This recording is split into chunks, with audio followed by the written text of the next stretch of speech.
রাতের সংঘর্ষ, দোকান নিয়ে দ্বন্দ্ব। মধ্যরাতে ঢাকা বিশ্ববিদ্যালয় ও ঢাকা কলেজ পাল্টা ধাওয়া, উত্তপ্ত হয়ে ওঠে নীলক্ষেত এলাকা। শাহনিয়াজ হলের সামনে ভ্রাম্যমাণ দোকান বসানো নিয়ে কেন্দ্র করে দুপক্ষের সংঘর্ষে শুরু হয়। এ সময় কয়েকজন শিক্ষার্থীসহ একজন সাংবাদিক আহত হন। রাত 1:30 থেকে 3টা পর্যন্ত চলে এই সংঘর্ষ। পরে পুলিশ এসে দুপক্ষকে ছত্রভঙ্গ করে পরিস্থিতি নিয়ন্ত্রণ করে। ঢাকার বুকে রাত গভীর হলেও শিক্ষার্থীদের মাঝে উত্তেজনার পারদ তখন চরমে।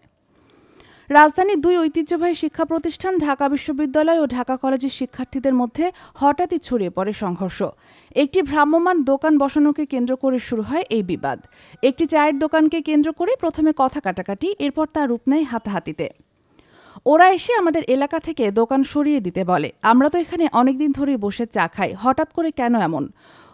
ওই দোকানটা আমাদের হলের সামনে এসে বসেছে, ছাত্রদের চলাচলে সমস্যা হচ্ছে, বললেই কি ওরা মানবে? অনুগ্রহ করে সবাই এলাকা ত্যাগ করুন, শান্তি বজায় রাখুন, আইন নিজের হাতে তুলে নেবেন না। পরিস্থিতি নিয়ন্ত্রণে আনতে দ্রুত মোতায়েন করা হয় বিপুল সংখ্যক পুলিশ। ঘণ্টাব্যাপী প্রচেষ্টা শেষে পরিস্থিতি কিছুটা শান্ত হয়। আটক করা হয় কয়েকজন উত্তেজিত ছাত্রকে। এলাকা পরিণত হয় যুদ্ধক্ষেত্রের মতো। প্রশ্ন থেকে যায়, একটি দোকান বসানো কি এত বড় সংঘর্ষের কারণ হতে পারে, নাকি এর পেছনে আরও কিছু চাপা ক্ষোভ জমেছিল? এই ধরনের ঘটনাগুলো দেখায় আমাদের শিক্ষাঙ্গনে ধৈর্য ও আলোচনার জায়গা দিন দিন সংকুচিত হচ্ছে। প্রশাসনের উচিত শিক্ষার্থীদের মধ্যে সংলাপের পরিবেশ তৈরি করা, যেন ছোট বিষয় বড় রূপ না নেয়।